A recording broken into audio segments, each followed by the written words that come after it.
Claire felt so sick she couldn't even get out of bed except to run and throw up in the toilet. Her mom came up to her room and brought her a grilled cheese sandwich for lunch, but for some reason she could not stand the smell of it and refused to eat it. "Claire, are you all right? You've been acting a bit strange the past couple of days, sweetie," Rachel said with concern. She had noticed because she had also been home because the roads to the ranger station were now closed until the snow melted. There was no way to plow a dirt road with so much snow, and no real point in it. So now Rachel had put some of her research on hold, except for a small bit that she could get home with her. They would have to wait until spring to start capturing some diseased animals for more tests. "Mom, I just need some rest. I'll be fine," Claire mumbled from under her covers. She still hadn't felt like telling anybody about what she had seen on the internet with her boyfriend Zane. She chose to try and ignore it for now so she could worry about the full moon tonight. But laying here was nothing to do. She started to think about it and felt anger building up inside her unusually fast. "Are you sure you don't need anything?" Rachel asked persistently. Claire huffed and pulled the covers down away from her face to look at her mother. "Maybe just a glass of cold water. I'm getting up in a minute anyways. I have something I need to go help Aiden with. He should be picking me up soon." Rachel gave her a stern stare. "Do you think you should be going out in this weather and in your condition? I will tell him to let you rest." "No, Mom," Claire burst out, then took a breath and tried again. "He's supposed to be showing me a natural remedy for my flu. That's why we're going out. I'll be okay. I trust him to take good care of me. He's a good friend." Rachel gave her a blushing smile. "Does Zane know about how much time you've been spending with this boy?" she teased with a friendly smile. Claire shook her head. "No, but who cares? Zane's a big fat cheater anyways." She couldn't help but let it out. It was making her too angry to hold it in. She couldn't not let herself dwell on it. It would only make tonight even harder.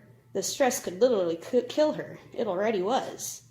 "Oh, when did this happen?" Rachel asked in shock. She had had a sad expression on her face, feeling a bit left out of her daughter's life. Claire shrugged. "A few days ago I saw a picture on Facebook and he was in the background making out with some slutty girl. I haven't said anything to him yet, but I know for sure it was him in the pic. I just can't believe how he could say he loves me and then go do something like that." Rachel turned around to go get a glass of water Claire had asked for. But when she walked away, she said, "Well, now that I have the story straight, maybe what you do need is a friend day." Then she disappeared down the stairs. Claire could still hear her as she rummaged for ice and water in the kitchen and made her way back in Claire's direction. The super hearing was making Claire insane. She felt like she was prying into everyone's personal business, and she had no control over it. Rachel returned and approached her bed and set the glass on Claire's nightstand. "Claire, sweetie, sometimes when you are physically apart from someone for so long, their heart grows apart too. He's the only one who's missing out, not you. Don't feel depressed or upset. Try to accept that maybe it's time to take a new road to a different life. I think you might find that you won't regret leaving him behind later on. Before I met your father, I was dating a jock who only loved me because I did what I was told. It took me a while to realize I wasn't truly happy or in love. But when I left, I eventually found something so much more spectacular. If you don't try new things, how will you know what you want?" Rachel then bent over and kissed Claire on the forehead. Claire smiled and watched her mother leave, and listened to her footsteps go down the stairs and toward the couch. "Maybe my mom's right. Maybe I should just forget him. It seems he's forgotten me. Besides, will he still love me as a wolf?" Claire's eyes suddenly filled with tears of emotion as she realized she might not even get to see her mother, father, or anyone tomorrow, because tonight she could die. She heard a knock on the front door downstairs, and she was surprised that she did not hear the car pull up. She had been lost in her own confused and depressing thoughts. She wasn't even sure what time of day it was now. She listened as her mom opened the door and greeted Aiden. After letting him in, she said, "She's upstairs. I think she's depressed, maybe even sick. She's having a rough patch with Zane. Maybe you can talk to her and cheer her up a bit." "Thanks for telling everyone my personal issues, Mom," Claire thought to herself. She felt like suddenly everything was making her angry, even something as silly as her mom and Aiden talking about her. Soon she heard a knock on her door, and Aiden slowly walked in towards her bed. "Claire, is everything okay? How are you feeling?" She was silent for a moment, and she suddenly overwhelmed several different emotions at once. She couldn't speak clearly even if she wanted to. Aiden moved a bit closer and sat on the bed next to her. He could feel her trembling beside him under the sheets. I feel horrible. My stomach is curling and I feel dizzy if I try to get up and walk. The bite on my arm hurts as if the wolf is gnawing on me right now." Aiden gave her a soft smile. "Claire, we need to get you out of here before you start screaming in pain. You're already a wreck." He stood up and ripped the covers away, and Claire groaned in response. She was already fully clothed except for shoes, so he nodded and scooped her up into his arms. She wanted to jump away from him in protest, but as soon as she was lifted from the bed, she felt a wave of nausea hit her, and she had to keep her hands in front of her face to keep from hurling all over the both of them. Aiden felt her body quivering in his arms, and he fought the urge to hug her for fear it might set off her vomiting. She groaned in pain, and he tried to carry her smoothly down the stairs. Rachel was standing at the foot of the steps in shock at how bad she actually looked. "Oh my, I don't think you should have her out of bed," Rachel complained. Aiden looked her in the eyes and tried to speak as truthfully as he could. "Mrs. Wilson, I know what is wrong with her, and I must take her with me to give her the cure. Do I have your permission to get her the help that she needs? By morning we will return, I swear." For a moment, Rachel blocked his path and studied him. Claire was starting to feel very dizzy and had to bury her face in Aiden's chest to stop her head from spinning. "Mom, it's okay. I love you," she tried to say through her queasiness. Rachel relaxed and gave Aiden a soft smile. "Please take good care of my baby." Aiden nodded and looked down at Claire, curled up against him. Seeing her in such misery was breaking his heart. "I will not let anything happen to her. I swear on my own life." His voice came out like a sob, and he hated himself for sounding so weak in front of Rachel. Rachel, though, did not see him as weak. She could see that he truly cared for Claire. She would never say it to Claire, but Zane never looked at Claire that same way, the way that Rachel would define as the look of true love. Rachel said nothing more, just moved aside and touched Aiden on the shoulder as he moved by and headed for the door. Rachel then ran ahead and opened it for him. As he passed by her a second time, Claire groaned and started to shiver from the sudden cold air hitting her body. "I better see her back safe and sound in the morning or else," Rachel said. Aiden nodded and wanted to tell Rachel not to worry, but he couldn't. He was terrified himself. Instead, he jogged to his truck that was parked on the curb.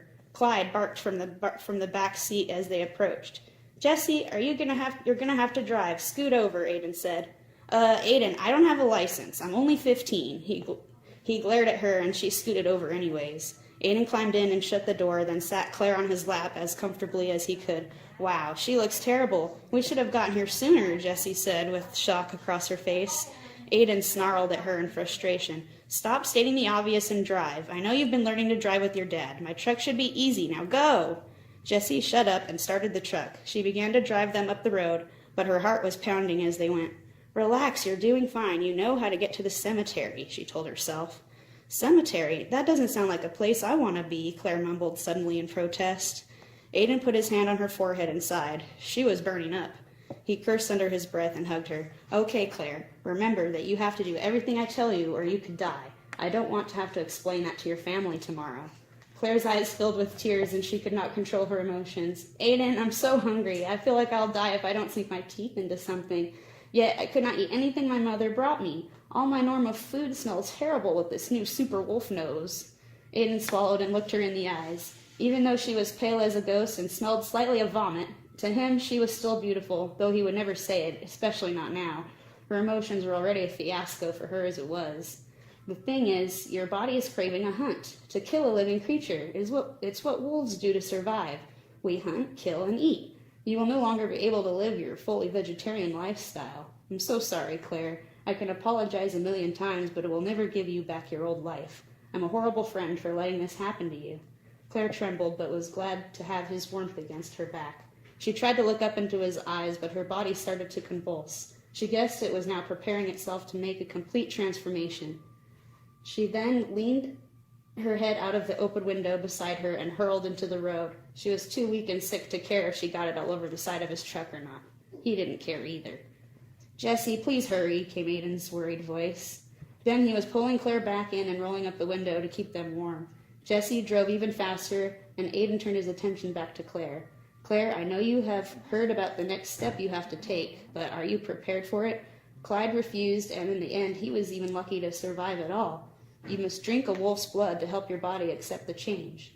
If you don't, you will die, and probably very painfully." Claire started to tremble again and was afraid to look into his eyes. How could she drink blood, especially his blood? They were friends. Plus, it was a bit creepy. Despite how gross it sounded, her stomach curled eagerly at the thought. "Okay, guys, we're here. Everyone out and follow Clyde," Jessie said, shutting off the truck. Clyde was sitting, waiting for Aiden and Claire as they got out slowly.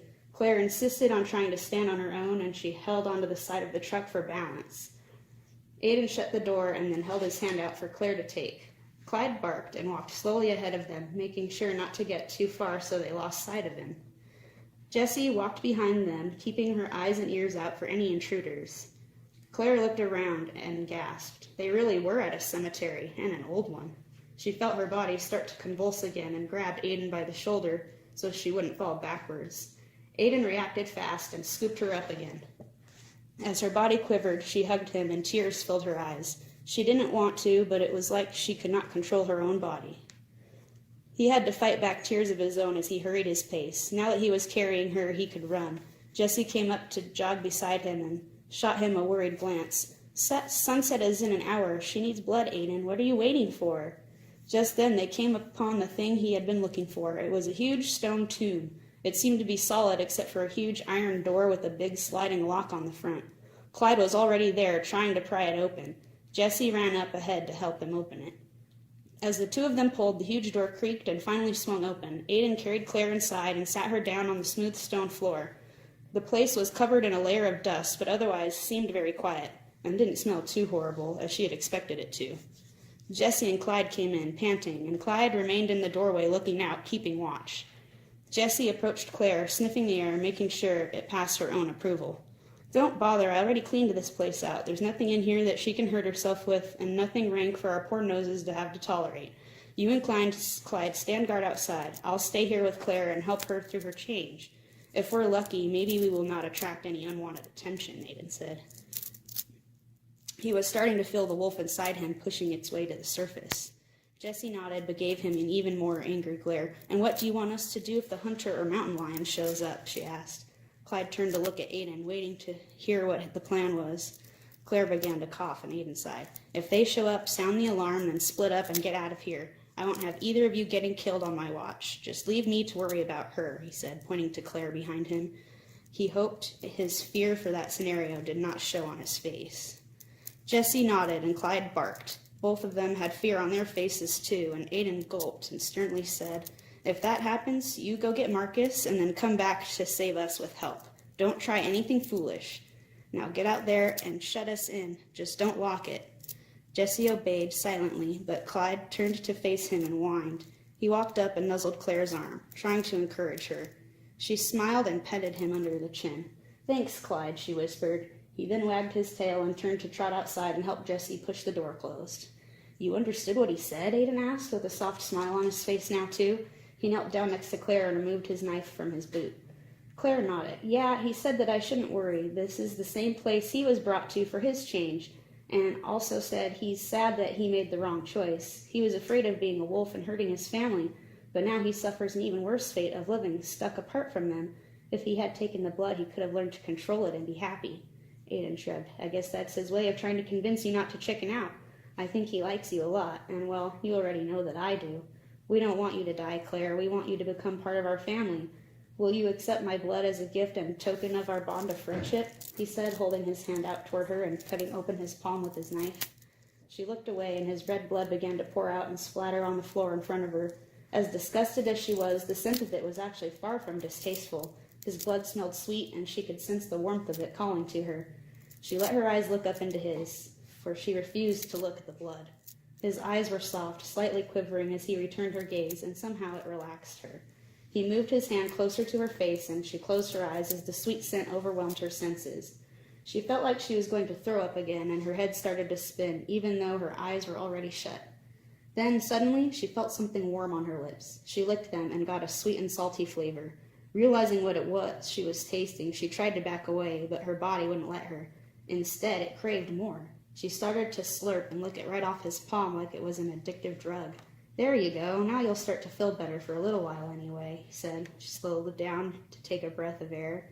Why does it taste so good? I'm creeping myself out, she asked when he pulled his hand away from her. He looked at himself and shrugged. That's just how an alpha wolf tastes. Blood is the best part of a fresh kill. It gives the meat its flavor. Every creature has a different taste. After you change, you'll crave fresh meat, and then we'll have to take you on a hunt. I told you, your vegetarian days are through. Claire sighed. He had been right about the fact she would feel better. She no longer felt sick to her stomach. but her body was sore and aching, and the bite was still throbbing as much as before. She sat back against a stone pillar and sighed again, trying to relax her thoughts so she would not lose focus.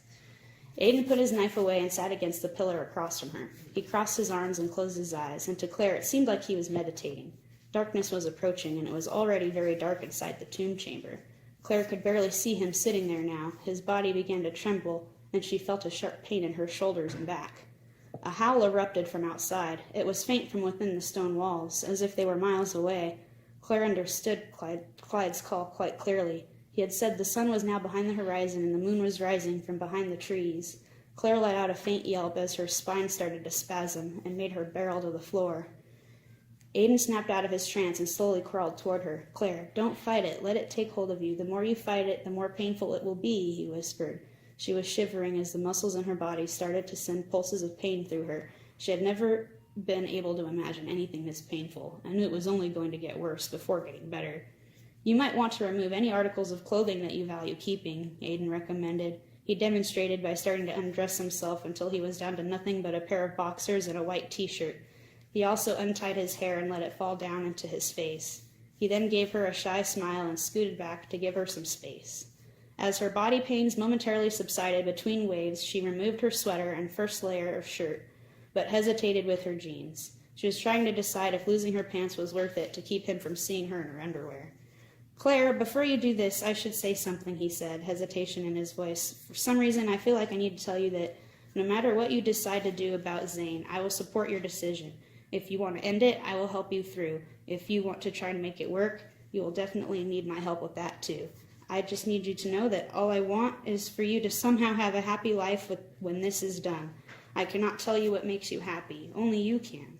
He gave her the best smile he could, but was suddenly wincing in pain as he held back his own body's longing to change to a wolf. Claire screamed and curled up into a ball beside him on the floor. Her face was covered in her watery tears. His heart dropped, knowing they were tears of pain and agony. He groaned and fought his body's demands as best he could. He crawled over closer to Claire and took her hand in his to pull her close to him. Her back was to him, so he put one arm over her to hold her hand, and the other he used to run his fingers through her hair. He took a breath and relaxed himself. The more relaxed he could be, the less it would hurt. But either way, fighting it like this was going to be excruciating. He didn't even remember the last time he'd held back a moon change to help someone, probably because he never had anyone who was worth it. Claire screamed again, and her whole body started to shake. She felt like every single bone in her body was breaking. The warmth of Aiden's body behind her was slightly comforting, but when another wave of spasms hit her, she squeezed his hand so tight she felt his wrist snap under her force. Aiden yelped in pain and then bit his own tongue to keep himself quiet. The wrist was actually nothing compared to the pain of a human body undergoing a complete transformation. He grimaced and made her let his hand go. "Everything you're feeling right now, the bones shifting, muscles changing, their structure, organs and flesh changing shape, all of it I'm feeling too. I will hold back my shift and sit here with you until you can do it. Even if we both have to suffer all night, Claire, I will never leave you alone. I will wait for you," he said, hugging her. He prayed that by hugging her tight he might be able to absorb some of her pain to himself. Claire screamed again and rolled herself onto her stomach so she could get up onto her hands and knees. She sat up, quivering in pain. She could barely see in the darkness, but she could tell he was laying on the floor just to her left because she could smell him and hear his heavy breathing. "Aiden, don't make yourself suffer for me. I'm sure I'll get through okay," she mumbled, then bowled over suddenly as a wave of pain came over her yet again. Aiden shook his head and groaned at his own shape-shifting pains. "Nope, if I shift, then I can no longer talk you through everything." His voice was beginning to come out like a snarl. Claire jumped in surprise and screamed as her body forced her to hunch over, and she started to grow a long snout where her nose was. "That's it, you're getting it now, you can do it," she heard Aiden cheering her on, and then the whole crypt was flooded with the sounds of both their screams.